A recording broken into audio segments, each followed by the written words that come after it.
7월 18일 새벽 기도회를 시작하겠습니다. 오늘 말씀은 예레미야 6장 1절로 15절입니다. 베냐민 자손들아 예루살렘 가운데로부터 피난하라.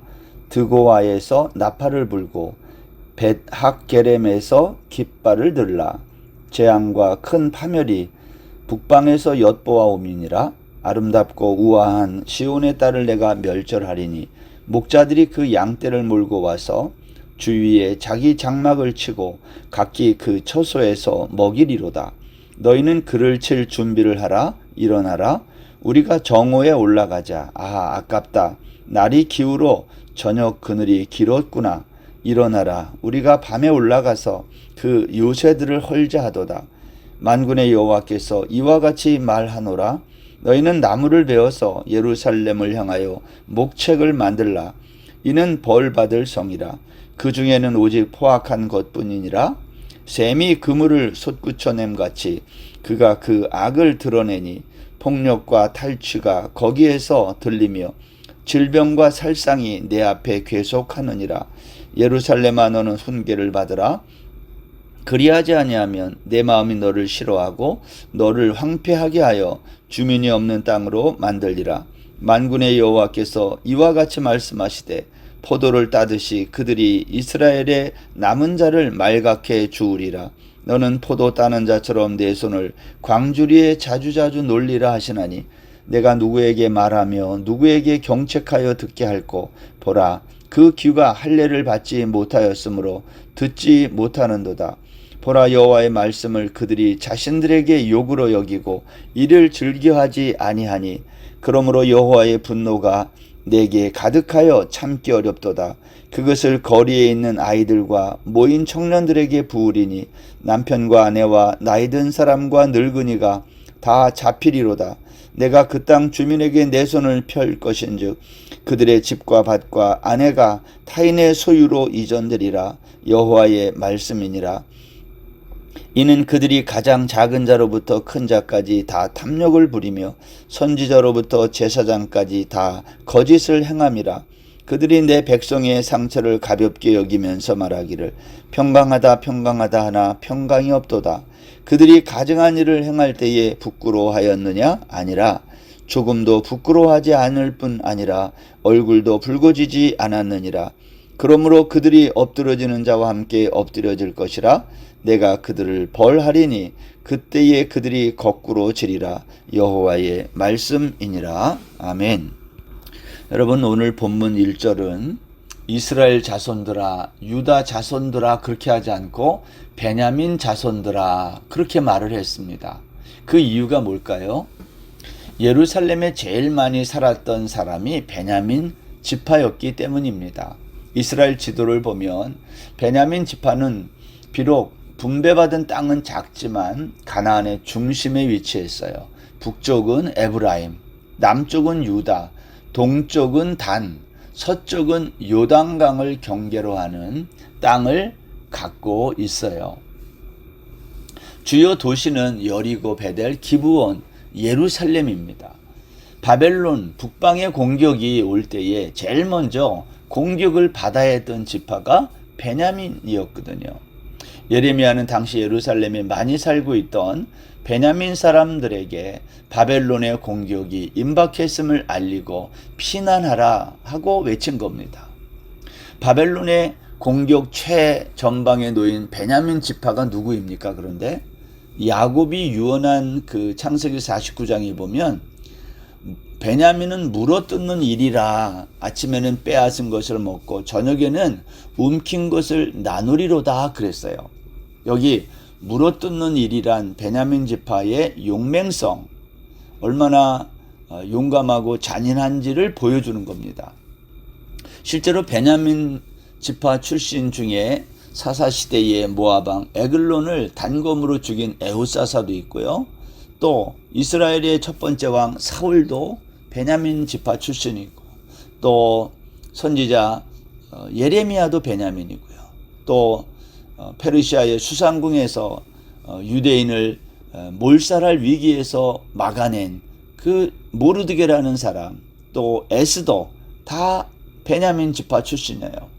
신약에 와서 바울 사도도 역시 베냐민 지파 출신이죠. 오늘 본문 1절에서 베냐민 자손들아 하나님이 이렇게 부르신 이유가 저는 의미가 있다고 생각해요. 이런 말이죠. 너희들이 아무리 용맹하다 해도 나의 심판을 이기지 못한다. 내가 너희들을 누구보다 아끼고 사랑하지만 그렇다고 너희들의 죄를 그냥 보고만 있을 수 없다. 이제 그 심판의 날이 너희 목전에 다다랐다. 그런데 왜 하나님은 이렇게 아름답고 우아한 백성들, 2절에 보면 그랬죠. 그리고 순전한 참 종자, 귀한 포도나무 같은 백성들, 예레미야 2장에 보면 이렇게 표현됐어요. 이러한 백성들을 심판해야 했던 이유가 뭐냐는 거예요. 그 이유는 다른 것이 아니라 죄라는 겁니다. 오늘 본문 7절에 보시면요. 샘이 그물을 솟구쳐냄 같이 그가 그 악을 드러내니 폭력과 탈취가 거기에서 들리며 질병과 살상이 내 앞에 괴속하느니라 그랬어요. 샘이 솟구치듯이 악이 솟구쳤다. 이것은 여러분 악이 얼마나 힘있게 힘차게 왕성하게 만들어지고 있는지를 보여주는 거예요. 악이라고 하는 것은 우리가 상상할 수 없는 기발한 방법으로 만들어지고 있어요. 어디에서 이런 악이 만들어지고 있습니까? 예루살렘 성읍 안에서 만들어졌다는 거예요. 여러분 가장 거룩해야 될 예루살렘 성읍이 악을 만들어내는 소굴이었다라는 겁니다. 예루살렘 성읍 안에서 솟구치는 죄, 이 표현은 죄의 성격을 생생하게 증언합니다. 죄라는 것은 뭐냐? 외부로부터 들어오는 게 아니라 우리 속에서부터 만들어지고 솟아난다는 거예요. 그래서 솟구치는 죄를 막아내기가 어려운 겁니다. 우리가 찬송도 부르고 기도도 하고 또 예배를 드리면서도 우리는 얼마든지 죄를 지을 수 있는 존재들인 거죠.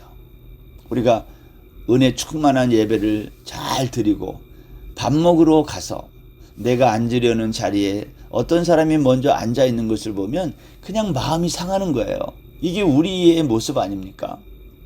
사실 우리 인간은 수도원에 있어도 죄를 짓고 에덴 동산에 있어도 죄를 짓습니다. 기회가 없어서 그렇지 기회만 주어지면 우리는 지금보다 더 많은 죄를 지을 만반의 준비가 된 자들이에요. 죄는 환경에 있지 않고요. 마음에 달려 있다는 겁니다. 예레미야 17장 9절에 보면 만물보다 거짓되고 심히 부패한 것은 마음이라 그랬어요. 모든 죄는 마음속 깊은 곳에서 만들어지는 거죠. 이것이 이스라엘의 죄였던 것입니다. 이스라엘의 죄는 또 다른 면이 하나 있는데 그것은 탐욕과 거짓입니다. 오늘 13절에 보면 이는 그들이 가장 작은 자로부터 큰 자까지 다 탐욕을 부리며 선지자로부터 제사장까지 다 거짓을 행함이라 그랬어요. 예루살렘 성읍에는요 탐욕과 거짓이라는 죄가 강물처럼 흐르고 있었다. 여러분 죄가 무엇인가요? 죄는 결핍이에요. 부족함. 마치 엘리야 시대의 하늘에서 3년 6개월 동안 비가 내리지 않는 것과 같은 결핍. 하나님의 무한한 자원의 보고로부터 공급이 그치면 그걸 죄라 그래요. 부족함과 결핍. 하나님을 떠난 인생은 이 결핍, 죄를 경험할 수밖에 없는 겁니다. 결핍을 느끼면 우리는 즉시 그 결핍을 채우기 위해 다른 사람의 것을 빼앗아 나의 부족을 채우는 겁니다. 그런데 다른 사람들이 빼앗기지 않으려 하니까 폭력을 사용하고 탈취하고 심지어는 죽이기까지 하는 거 아닙니까? 탐욕은 나를 부유하게 만들기 위해 다른 사람들을 나에게 복종시키고 섬기도록 하는 거예요. 그래서 탐욕이라는 죄는 반드시 다른 사람들과 갈등과 다툼을 일으키는 것입니다. 개인만 그런 게 아니죠. 집단도 국가도 탐욕을 갖는 순간 갈등과 다툼을 일으키는 것입니다. 이스라엘의 죄는 이렇게 솟구치는 악과 탐욕, 그리고 부끄러움을 모르는 죄를 저지르고 있었어요. 오늘 15절 말씀에 보면 그들이 가증한 일을 행할 때에 부끄러워하였느냐? 아니라 조금도 부끄러워하지 않을 뿐 아니라 얼굴도 붉어지지 않았다. 여러분, 여기 15절에 보면 가증한 일을 행할 때라는 말이 있어요. 가증한 일이 뭘까요? 우상 숭배를 말해요. 우상이란 뭐냐? 신을 대체하는 거예요. 하나님 없는 인간의 허전한 마음에 하나님 대신에 채우는 것들, 그걸 우상이라고 그래요. 그게 종교가 될 수도 있고요. 그게 돈이 될 수도 있고 지식이 될 수도 있고 뭐 권력이 될 수도 있는 겁니다. 사람들이 우상을 좋아하는 이유가 뭐죠? 우상은 우리의 죄를 지적하거나 심판한다고 말하지 않아요. 그러나 우상 종교는 죄를 지적하는 대신에 그 고통에, 죄로 인해서 겪는 고통에 초점을 맞춰요. 어떻게 하면 고통을 최소화할 수 있을까? 그래서 찾는 것이 쾌락을 극대화하는 거 아닙니까? 신의 힘을 끌어들여, 우상의 힘을 끌어들여 이 죄의 고통을 없애겠다는 거예요.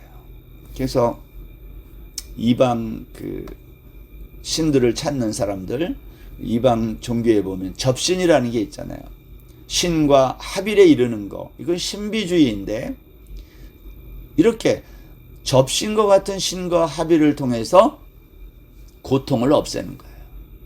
여러분, 우상 종교에는 그래서 반드시 성적인 쾌락이 늘 있는 거죠. 신전에서, 바알 신전에서 매춘부들이 상주했던 이유가 뭘까요? 죄를 회개하고 구원에 이르는 그러한 길을 버리고 죄의 결과인 고통을 극소화하기 위해 쾌락을 극대화하는 이 섹스라는 도구를 사용하는 거예요.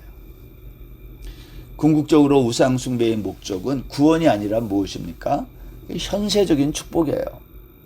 예루살렘 성읍의 백성들은 이렇게 하나님 앞에 가증한 우상 숭배를 하면서도 얼굴이 붉어지거나 부끄러워하지 않았다.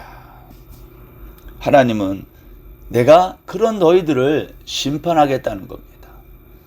예레미야가 이렇게 하나님의 심판을 예언할 때는요, 시기적으로 아직 예루살렘이 멸망할 때까지 한 30-40년이 남았을 때입니다.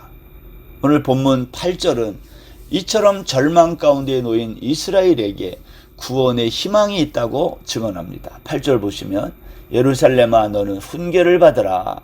그리하지 아니하면 내 마음이 너를 싫어하고 너를 황폐하게 하여 주민이 없는 땅으로 만들리라 그랬어요. 너희가 나의 훈계를 받으면 구원을 받을 수 있다는 거예요. 여러분, 구원받는 조건이 훈계받는 거예요. 문제가 뭡니까? 훈계받는 사람이, 그것을 좋아하는 사람이 없다는 거예요.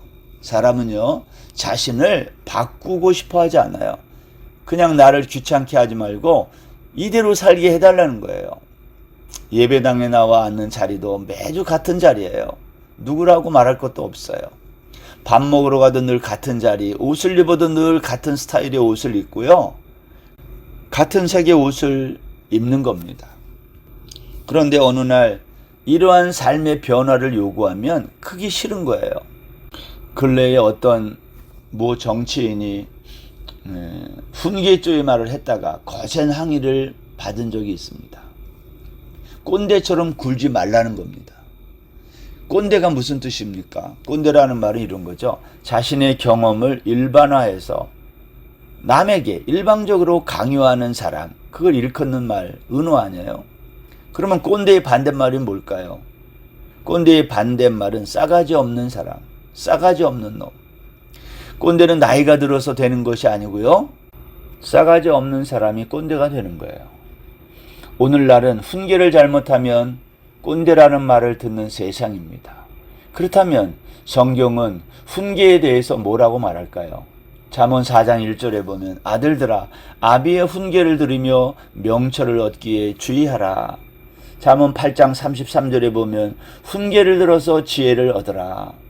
그것을 버리지 말라. 누구든지 내게 들으며 날마다 내 문 곁에서 기다리며 문설주 옆에서 기다리는 자가 복이 있다. 훈계를 기다리는 사람이 복이 있다는 거예요. 오늘 우리가 사는 이 세상과 얼마나 다른 이야기입니까? 바울 사도는 디모데에게 이렇게 말을 했습니다. 모든 성경은 하나님의 감동으로 된 것으로 교훈과 책망과 바르게 함과 의로 교육하기에 유익하니 이는 하나님의 사람으로 온전하게 하며 모든 선한 일을 행할 능력을 갖추게 하려 함이라. 성경은 교훈의 책이에요. 책망하는 책입니다. 바르게 교육하는 책입니다. 그렇게 함으로 하나님의 사람으로 온전하게 또 선한 일을 행할 수 있는 능력 있는 사람이 되게 한다는 거예요. 사랑하는 여러분, 날마다 여호와의 문설주 옆에서 주의 훈계를 듣고 복 있는 사람이 되시기를 바랍니다. 성경은 그것을 우리에게 기록하고 있어요. 성도는 돈이 없어 망하는 게 아닙니다. 병이 들어 망하는 것도 아닙니다. 성도는 훈계를 받지 못하면 망하는 거예요. 그렇다면 여러분, 오늘날 사람들은 왜 훈계를 받지 못할까요? 성경은 그 이유를 이렇게 말합니다. 오늘 본문 10절에 보면 내가 누구에게 말하며 누구에게 경책하여 듣게 할꼬 보라 그 귀가 할례를 받지 못하였으므로 듣지 못하는도다. 보라 여호와의 말씀을 그들이 자신들에게 욕으로 여기고 이를 즐겨하지 아니하니. 왜 훈계를 받지 못한다고 그랬어요? 듣는 귀가 할례 받지 못했기 때문이다. 할례는 언약 백성의 표시예요. 구약시대에 구원의 표시였어요. 근데 할례를 받지 못했다는 것은 이방인이며 구원 언약 밖의 사람이라는 거예요. 그런데 선지자 예레미야가 하나님의 심판이 임한다는 경고를 외쳐도 아무도 귀를 기울여 듣지 않았어요. 이스라엘 백성은요, 난지 8일 만에 할례를 받는 언약 백성들입니다. 그런데 선지자 예레미야는 말하기를 내가 말할 사람이 없고 내 말을 들어줄 사람이 없다고 탄식해요. 왜냐? 내 말을 들어야 할 베냐민 자손들이 귀의 할례를 받지 않았기 때문이다. 사실 모든 이스라엘 자손들은 다 할례를 받았어요. 그런데 귀의 할례를 받지 못했다는 말, 이게 무슨 뜻입니까? 율법대로 할례는 받았지만 하나님의 말씀을 들어야 할 귀는 닫았다라는 거예요. 결국 하나님은 이 백성을 심판하시겠다 오늘 말씀하고 있는 겁니다. 가장 작은 자로부터 큰 자까지 탐욕을 부리고 선지자부터 제사장까지 다 거짓을 행하고 또 백성들의 상처를 가볍게 여기면서 평강하다 하지만 평강이 없는 이 가증한 일을 행하면서도 부끄러워하지 않는 얼굴조차 붉어지지 않는 하나님은 이 이스라엘을 하나님이 심판하시겠다는 거예요. 벌하시겠다는 거예요. 오늘 우리는 예레미야 6장에 있는 이 말씀을 들으면서 오늘 하루는 훈계받는 사람이 되면 어떨까 이러한 생각이 있습니다. 귀를 할례받는 사람이 되어야 되지 않겠습니까? 오늘 하루도 성령님의 기름 부음이 우리에게 임해서 우리가 주의 말씀을 귀를 활짝 열고 듣고 또 하나님의 말씀으로부터 은혜를 입는 복된 하루 되시기를 주의 이름으로 축원합니다. 기도하겠습니다. 하나님 아버지, 주께서 말씀하시면 우리가 귀를 열어 들을 수 있는 귀의 할례를 받는 저희들 다 되게 하여 주옵소서. 북방으로부터 적이 공격해 오는데 결국 그것은 하나님이 이스라엘을 심판하시는 일이었습니다. 하나님, 우리가 오늘도 우리 자신들을 돌아보며 훈계를 받으라는 하나님의 말씀에 귀를 열고 주의 훈계를 우리가 경청하는 복된 하루 되게 하여 주옵소서. 오늘 하루도 주님께 모든 것 의지하며 예수님의 이름으로 기도드립니다. 아멘. 오늘 하루도 평안하세요.